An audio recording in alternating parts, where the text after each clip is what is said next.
Now, I would call your attention to number 12, which is the final aspect of this plan.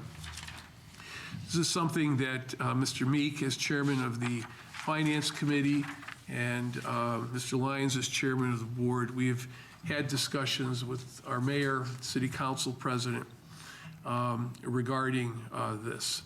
I am going to request of the city of Norwalk, from their fund balance, the establishment of a transitional special education development fund of $1.2 million a year for 3 years for the period 2016-17 through 18-19.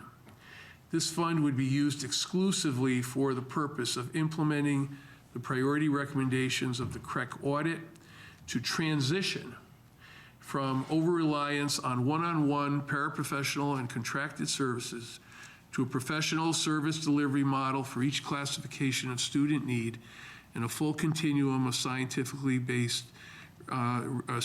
research-based interventions. The fund would be used to develop new roles, programs, and systems and provide training and development to special ed staff at all levels to improve the scope and quality of specialized instruction. Items 6 through 11 on this list are largely dependent on the establishment of the fund in 2016-17. We have grappled with the issue of how to make the transition from where we are to where we should be with a full continuum of services. And the dilemma is we have to establish that continuum of services before you can phase out the one-on-one services and the contracted services. So you have to have something to offer first, which is why we need a development fund, which is also why it can be transitional, because as we establish these things, students will come out of their current plans and into a plan that is better. But it will take a period of several years in order to be able to do this and really right the ship. So, the mayor has expressed his commitment to trying to find a way to do this. The city has, as you are probably aware, a very large, very healthy fund balance. Currently, it's projected to grow by several million in the next year as well. And this would be a better alternative than simply trying to fund these improvements out of the operating budget, which is already perhaps as high as it can go at the 3.9 level to begin with. But it is just not possible to do these things and build the new structure without making at least a transitional investment that over time, where over time we can transition our current expenditures to those things. So that is our best thinking on how to approach this. Again, a number of these recommendations can be done and will be done in the accomplished in the immediate future. Others rely on a great deal of planning for the next school year, and still others rely on an infusion of transitional resources so that we can begin this transition over the course of the next year to be in a better place. I will stop at that point and just ask the board if they have any questions about any of the items I've mentioned. Ms. Mosby? Number 12, where you and the mayor and the board chair and I guess you two, Mr. Meek, met and you had a conversation on I guess tapping into this development fund for the next few years. I'm curious as to find out, is this being relayed out to the public, the taxpayers, all those people out there who like to know what's going on with their money, that we're thinking about, tapping into this fund? Is there some type of message that is going out there to the community so that they know what's going on? Because we just sat there and we're putting in for, I know, 3.9, budget, and then I know we're looking at trying to resolve some of these correct problems. But I think that the more we're transparent to the public and let them know what's going on, I think it'll be more acceptable to them if they know, instead of just, a few people deciding on this. Because, as you know, our board is funded by the taxpayers, and we need to sit there and start to have some consideration for them as well, as well as parents, everyone. I think, I believe, and I strongly believe still to this very day, that everybody should be at the table, and we can listen and hear what they have to say, and then we can make a better case as to why we need this for our children, and then it'll be more acceptable out there and the public, instead of us walking out this room and, dealing with the public who feels that they've been they've been left out. So I'm just curious, is there something like, meetings or conversations or something that's going to be going on to let, the public, community, taxpayers know that we're looking at additional funding as well, and that these are the benefits of this? So this is the first public discussion of this. And obviously, we would not have those discussions without this going to the Board of Education first. I would also emphasize that this is a request because we cannot find another way to do this without making some initial investments up front and providing an alternative, a better alternative, from which we can transition our current services. We can't transition our current services to nothing and then wait until there are enough students available that we can offer something. That's the dilemma of this.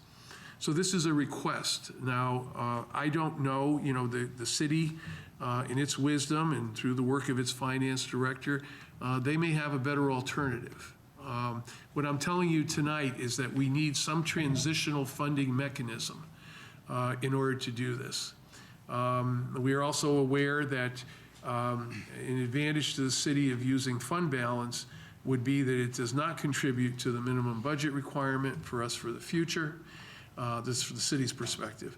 And that it does not impact the tax rate in a way that an increase in our operating budget does. But again, there may be other ideas on this. There may be better ways to do it.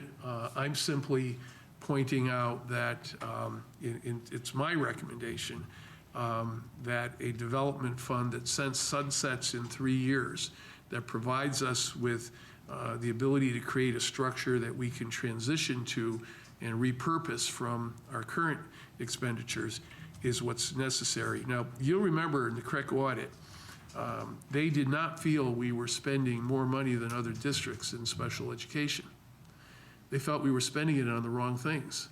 We had an over-reliance on one-on-one services. We had an over-reliance on contracted services and outside placements. And we did not have a full continuum of professional services, and we did not have a service delivery model for each category of special ed. So, our challenge is to try to create that, and I think we need help in getting over that hill. This did not occur in the last several years. This took a long time to occur, right? And it falls to us to fix it, to do something about it, and to make it better. And I would hope that we would have the support and cooperation of our city government and all segments of the community in attempting to do that. And that's where I was going. But I think once there is a plan, or at least a proposal that's acceptable to the city, then that could be communicated, Right. The public needs to know what's going to on. the community. For them to buy into something, then you need to put it out there and let them know. Any other questions, Mr. Meek? Just comments, actually. The idea of tapping into a fund balance been socialized within the last few weeks over the holidays, and as Dr. Adamowski said, you're hearing about it tonight. The question really boils down to an insourcing versus outsourcing question. We looked at the costs in this area over the last 4 years. They grew at some like 60% in 4 years. So what do? Status quo is potentially 4 years from now, we're 60% above where we are today. And if you think we can't afford it now, we definitely won't be able to afford it in the future if we don't start making structural changes to bring the things back in-house that make sense. So this is an effort to do that. Is it going to happen? You know, it's a fluid situation. It's in development. But this is our best idea going forward to curb these costs. And this is not an epidemic. Even though we're spending the same amount of money, this is not just in Norwalk. This is everywhere. Special ed costs are skyrocketing everywhere. So we need to do smarter things in-house, cut those costs down, or else 4 years from now, it's really going to start cutting into the entire district. As much as it is right now, it'll be exacerbated if we don't start trying to take in some of these things. And I do understand that, because I know our costs are off there, and I, number one advocate for years, been saying that we are off, you know, but I'm just trying to focus on, yes, the communication part of it. We need to sit here and work on how to tighten that and make that better for getting this out to the public. That's all. I'm not saying that, you know, this is not the way to go. What I'm saying is that we need to be able to communicate this better to the public so they know what is actually going on, happening, because on top of this, that we need to find out what kind of accountability structure or something that we're putting in place that's going to monitor this to make sure that this is happening, because we seem to keep coming to the table for the same thing, and we keep going more deeper and deeper into the hole, as you said, over the last few years, and your projection is saying it seems that it's going to still keep going. But we need to make sure that we're communicating this to the people, and that we have some type of accountability or something put in place that we can sit there and monitor it to make sure that this is going to definitely help our children. On the accountability issue, as you know, Mr. Lyons has appointed an ad hoc board committee under the leadership of Dr. Crevecoeur for the express purpose of monitoring our implementation of the CREC audit recommendations. So I think we will be strong on that point. On the communication point, I think we will need to be on the same page as the city in terms of how to accomplish this, and then, you know, go out and be able to communicate that. Ms. Harris? I'm just curious, do we know what year 1, year 2, and year 3 looks like in the development plan? And as the plan progresses, what happens to the paras, to the paraprofessionals? Well, for example, if you know, you have a teacher, right, or more teachers, and you can establish a full continuum of services, as opposed to the partial one that we have, there will be less of a demand for one-on-one services. And keep in mind, you know, our special ed aides, while, you know, we have many dedicated people who work very hard, they are untrained. They have never received training. And they are not in the position that a trained, certified teacher is in terms of meeting a student's needs. So yes, there would be a gradual transition. Now, we won't give that up entirely. There will be students who will need one-on-one assistance during the course of the school day, just to be able to navigate the school in some cases. But certainly there'll be less of a reliance on one-on-one services. There'll be less of a reliance on outside placements. When we have an outside placement, in many cases it represents a failure of the school system to meet a need somewhere on the spectrum. And you know, many of the schools that we are paying very high tuitions to, they are not doing anything magical that we could not do. And again, in an environment that is more supportive and closer to home. Okay, so basically we will let go of paras as the plan progresses? You could say that as teachers are added and other professional services, there will be less of a need for paraprofessionals in one-on-one models. And do we know what year 1 looks like, or are you still working on it? Well, year one would be items 6 through 11 Okay. on this list. At least that's what I think we can accomplish. Shirley, are you done? Yes, thank you. Dr. Peppercorn? Yeah, so, question number one, based on the timeline from January to July 2016, I'm sorry, not question number one, recommendation number one, concluding the search for the Chief of Special Services, that can feasibly conclude in July, correct? No, I'm hoping it's concluded much earlier than that. Okay, The original timeline called for CERC to give us candidates by the end of this month. okay, Now, again, this is a difficult search. So I'm hoping that within a limited number of very highly qualified candidates that represents a national search, that, we will have the person that we need without going further. If we need to go further, we will. But I'm hoping that, if a decision can be made in February, that, given 60 days' notice, we could have somebody on board in April or May. and just, I have a follow-up question. The numbers 6 through 11, they will be fluid, so whenever the chief is hired, these recommendations will be implemented on a continuum? Yes, Okay, thank you. with the exception of 9, which we're, committed to Right. in terms of contract negotiations. Okay. Yep. Thank you. Mr. Kassimis? Sure. Question number 8. You're looking to reconstitute positions, the roles, responsibilities. Today, you're recommending for appointment 2 administrators in special ed. Do you feel that's a little premature or putting the cart before the horse? No, we need to establish, first of all, we need to continue work that's underway. Okay, so we can't just leave positions open, right?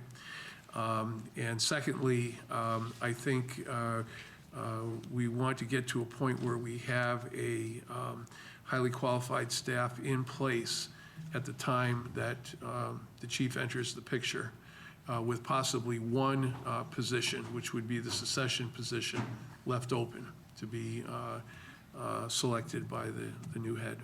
So their roles will remain the same? The role of a special ed administrator is generic in the sense that you are supervising the special education process in a number of schools. The way we organize that will be different. And I'll be bringing you at some point in the future an org plan that would illustrate this. For example, relative to number 7, we feel that supervision of the secondary schools should be combined in each feeder pattern, middle schools and high school. Those are 2 of the 5 positions, right? You could then make the argument that another 2 of the 5 positions should deal with the feeder elementary schools to each high school. And then we have, in addition to that, which we cannot afford or cannot budget for in our regular budget, is this 504 and outside placement positions, which we need the development fund for. Now, the 504 position is probably something that has to be built into our budget over time, because again, this is not a special ed issue. This is a civil rights issue and an access issue. However, the CREC audit indicated that the outside placement position was transitional. We needed to do it for a number of years until we could establish the classes within district that we could and bring back the maximum number of students. There will always be some students whose needs will exceed what any school system can do. But, while we're making a start with these 3 classes, there are probably in the range of another 4 or 5 classes that could conceivably be brought back into our district over time. Dr. Adamowski? Yep. I'd like to ask a question or a comment on number 9, Yep. The quality case manager. I know many of our districts or surrounding districts have case managers. Yes. Are we looking, and I think we discussed this a little bit about compensation, because there will be obviously more work involved. Is this a 12-month or a 10-month position that we're looking at? Well, depending on whose model you look at, there are some that are simply the teacher work here, right? There are others that will add a certain number of days to that, like 5 days or 2 days before, 2 days after. Generally, they have a little bit of time before or after school. We've had experience with that in other positions. Generally, there will be some release time. Many of the surrounding districts do a .2 release time. And you know, there is a possibility for additional monetary compensation as well. But this is an extra duty position Yes. among the many that we have in our collective bargaining agreement. Okay, thank you. This is just one that we have not had, and you're right, we are unusual in that we have not invested in this in the past. Especially with the added responsibility in the correct report. I think it's well needed. And we'll be sharing best practices with some of our other schools, like you mentioned, or other districts, I should say, that have case managers. So Yeah, we've that- looked at several, Yeah. including Stanford. And, you know, again, lots of models to look at. Okay, thank you. Any other questions or discussions? I just want to, pardon me for my question on the implementation. I see clearly here that you have January through July. Well, that's okay. This is something that we are all getting our hands around, right? And we'll help each other, right?